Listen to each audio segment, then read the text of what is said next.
Bienvenue sur Africa 24 dans cette nouvelle édition de l'Africa Tonight. Voici les titres. Le chef de l'État de la Guinée poursuit sa tournée en Afrique de l'Ouest et se trouve actuellement au Sénégal depuis ce jeudi.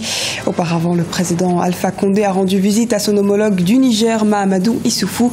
Nous verrons les points centraux abordés entre les deux pays. Retour sur l'ouverture des négociations de la crise au Soudan du Sud. Les discussions entamées ce 6 août en Éthiopie s'appuient sur un document permettant de mettre en place une transition acceptée par les deux camps. Lutte contre la sous-alimentation, le Cameroun a atteint la cible 1 des objectifs du millénaire pour le développement, à savoir réduire de moitié la proportion de la population souffrant de la faim. Le pays a parallèlement réduit de moitié le nombre de personnes souffrant de malnutrition. Mais d'abord, nouvelle attaque meurtrière au Mali. Ce vendredi, un hôtel fréquenté par des Occidentaux a été la cible de plusieurs assaillants dans le centre du pays. Des hommes armés ont fait irruption dans la ville de Sévaré et se sont infiltrés dans l'hôtel Byblos. Juste après, des membres des forces maliennes se sont déployés. Selon une source de l'armée malienne, il s'agirait d'une prise d'otage.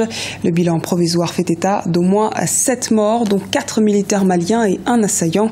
Rappelons que la région de Mopti est à la lisière du vaste nord malien, endroit qui était tombé en avril 2012 sous la coupe de groupes islamistes extrémistes liés à Al-Qaïda, dont Al-Qaïda au Maghreb islamique. La lutte contre le terrorisme reste justement au cœur des préoccupations du continent.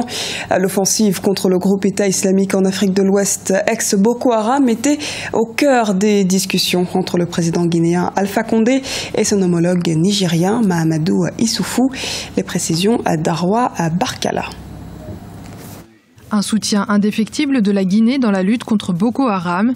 Le groupe terroriste était au cœur des discussions lors de la visite du président Alpha Condé à son homologue Mahamadou Issoufou. Je suis venu écouter mon frère. Nous sommes prêts à apporter toute notre contribution à la demande de nos frères. Nous sommes prêts à apporter toute l'aide qu'ils nous demanderont parce que ce qui a fait la faiblesse de l'Afrique, c'est le manque de solidarité.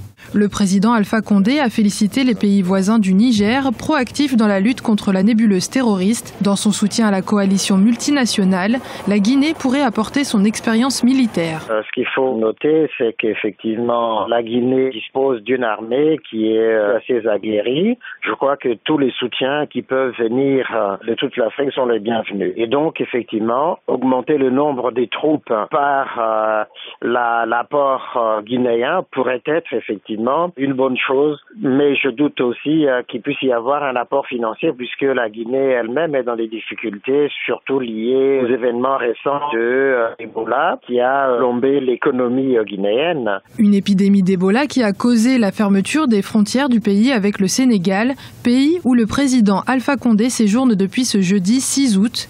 Cette décision unilatérale du président Macky Sall l'an dernier avait refroidi les relations entre les deux pays. À Addis Abeba, en Éthiopie, a démarré ce jeudi 6 août une nouvelle phase de négociation pour mettre fin à la guerre civile qui ravage le Soudan du Sud. Malgré plusieurs séries de discussions, des cessez-le-feu jamais respectés et même la signature d'accords, les positions des belligérants restent bien éloignées, comme nous l'explique Graziella Tiakounté. Cette fois, sera-t-elle la bonne ? Une nouvelle phase de négociation pour une sortie de crise au Sud-Soudan s'est ouverte ce jeudi à Addis Abeba en Éthiopie. Des discussions, une fois de plus, considérées comme celles de la dernière chance, puisqu'elles s'appuient sur un document très complet pour mettre en place une transition pacifique. Les belligérants ont jusqu'au 13 août 2015 pour accorder leur violon. Et si tous sont unanimes quant à l'urgence de restaurer la paix, chaque camp se rejette la responsabilité de la situation actuelle. Ce sont des États que la rébellion armée cherche désespérément à reprendre militairement. Et dans la poursuite obstinée de cet objectif, la rébellion nous a causé la perte de nombreuses vies précieuses, à la fois au sein de la population civile et des forces militaires. Je tiens à porter à l'attention des médiateurs et des parties prenantes du Sud-Soudan que je négocie avec un gouvernement qui a perdu sa légitimité depuis le 8 juillet 2015. Par conséquent, il ne peut continuer à prétendre à une légitimité pour mériter cet avantage spécial dans le partage du pouvoir. En un peu plus d'un an, 7 accords de cessez-le-feu ont été signés puis violés. Les négociations entre le camp gouvernemental et celui de Riek Machar butent sur un accord de partage du pouvoir.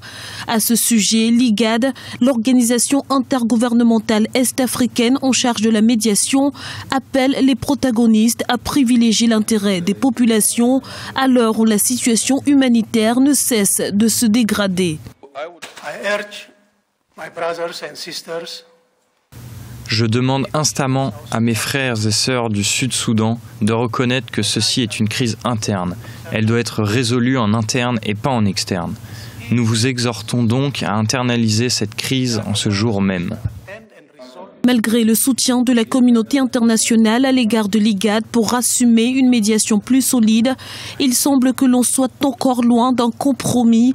Les négociations ont jusqu'à présent été le théâtre de belles déclarations d'intention.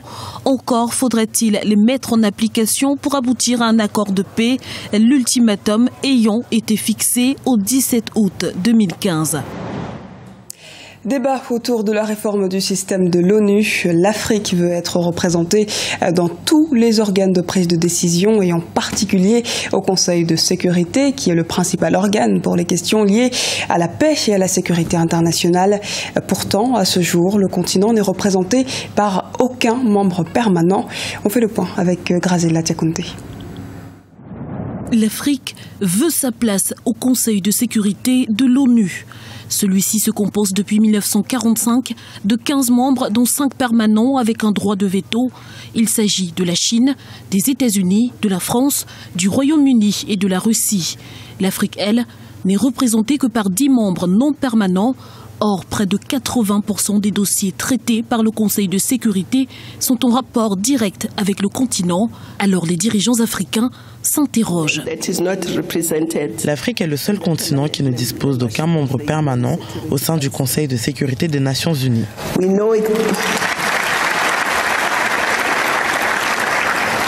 Nous savons que ce n'est pas une décision unilatérale. Aussi, nous demandons à tous les membres de ce Conseil de nous soutenir afin que cette injustice historique soit corrigée. Une injustice historique qui doit être corrigée pour préserver les intérêts de l'Afrique sur une base plus juste et plus équitable. L'Union africaine réclame au moins un membre permanent avec un droit de veto, une requête plus que légitime au vu des avancées politiques et du poids géostratégique du continent. L'Afrique émerge et pas uniquement sur le plan politique. L'Afrique de 2015 est une Afrique extrêmement instruite, rien à voir avec l'Afrique de l'époque des indépendances. Un long chemin a été parcouru depuis lors, depuis que le continent est sous la gouvernance d'Africains. Une place de membre permanent au sein du Conseil de sécurité des Nations Unies permettrait au continent d'avoir un regard africain sur les problèmes africains pour y apporter des solutions africaines afin que celui-ci ne soit plus à la périphérie des instances mondiales et peut-être qu'enfin la voix de l'Afrique aura un écho considérable à l'échelle internationale. Bonne nouvelle pour le Cameroun, le pays a atteint la cible de l'objectif du millénaire pour le développement numéro 1 en ayant éliminé l'extrême pauvreté et la faim avant l'échéance de 2015. L'accent a notamment été mis sur l'amélioration de la productivité et de la compétitivité des exploitations agro-pastorales. Les précisions dans ce reportage de Narcisse Ndoumbe, notre correspondant au Cameroun. Le Cameroun franchit un nouveau cap dans son combat pour l'éradication de la faim. Le pays a atteint depuis 2014, soit un an avant la fin de l'échéance, le premier objectif du millénaire pour le développement fixé par les Nations Unies. Objectif qui consiste à réduire de moitié le nombre de personnes sous-alimentées. Selon les derniers chiffres de la FAO, l'Organisation des Nations Unies pour l'alimentation et l'agriculture, le nombre de Camerounais sous-alimentés est passé de 4,7 millions en 1992 à 2,3 millions en 2014, ce qui représente moins de 5% de la population. Ces efforts reconnus par la FAO ont été couronnés par un prix décerné le 8 juin 2015 dernier à Rome, en Italie. Ce prix pour le Cameroun représente essentiellement un réveil. Ça veut dire que ce que nous faisons, c'est fait et les gens sont intéressés. Nous sommes suivis de part et d'autre, notamment à l'extérieur du Cameroun. Et c'est pour cela qu'il est important que nous puissions maintenir le cap des actions entreprises depuis une dizaine d'années. Parce que l'objectif est pas seulement de réduire la faim, mais de faire que l'agriculture devienne une activité qui produit des richesses. Pour le gouvernement et les producteurs agro-pastoraux camerounais, cette performance est à mettre avant tout à l'actif du monde rural. Ce n'est pas le gouvernement tout seul, c'est avec la population qui est restée au village, qui a eu le courage de rester au village, ou qui a le courage de rentrer au village, parce que c'est aussi l'enjeu d'aujourd'hui. C'est un honneur pour nous, parce que normalement les prix décernés au Cameroun reviennent aux agriculteurs, éleveurs, aux agro-sylvo-pasteurs du Cameroun. Nous nous approprions que c'est notre prix et nous en sommes vraiment très fiers. C'est le résultat de la dure labeur des seigneurs de la terre du Cameroun. 72 pays en développement sur les 129 suivis de près par la FAO ont déjà atteint ce premier objectif du millénaire pour le développement. Le Cameroun fait partie des 29 qui ont atteint l'aspect le plus rigoureux de cet objectif, à savoir réduire de moitié le nombre de personnes souffrant de la faim. Prochain objectif pour ce pays considéré comme grenier de l'Afrique centrale, changer les habitudes alimentaires de ses citoyens afin de réduire les importations de certaines denrées alimentaires telles que le riz.